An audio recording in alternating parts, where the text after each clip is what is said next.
PTI हुकूमत के mega project नया पाकिस्तान मंजिल आसान में मुबैना करप्शन का इंकशाफ हुआ है।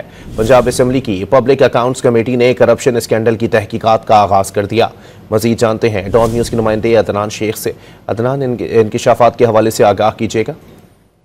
आज बिल्कुल पाकिस्तान तहरीक इंसाफ हुकूमत के मेगा प्रोजेक्ट में मुबैना करप्शन का इंकशाफ हुआ है। पंजाब असेंबली की पब्लिक अकाउंट कमेटी 2 ने करप्शन स्कैंडल की तहकीकात का आगाज कर दिया है और नया पाकिस्तान मंजिल आसान मंसूबा फिजिबिलिटी रिपोर्ट के बगैर ही शुरू किया गया और रिपोर्ट में यह भी कहा गया कि मंसूबा बगैर कानूनी तकाजे पूरे किए ही शुरू कर दिया गया, जबकि मंसूबे में कानूनी तकाजे पूरे न होने से 30 बिलियन रुपए की मुबैना माली बदउनवानी और बंद इंतजामी की गई है, जबकि मंसूबे का PC2 ही तैयार नहीं किया गया। जराये के मुताबिक प्लानिंग कमीशन की हिदायत भी नजरअंदाज की गई, जबकि नया पाकिस्तान मंजिल आसान मंसूबे का रिकॉर्ड ही फराहम नहीं किया गया। जी, बहुत शुक्रिया।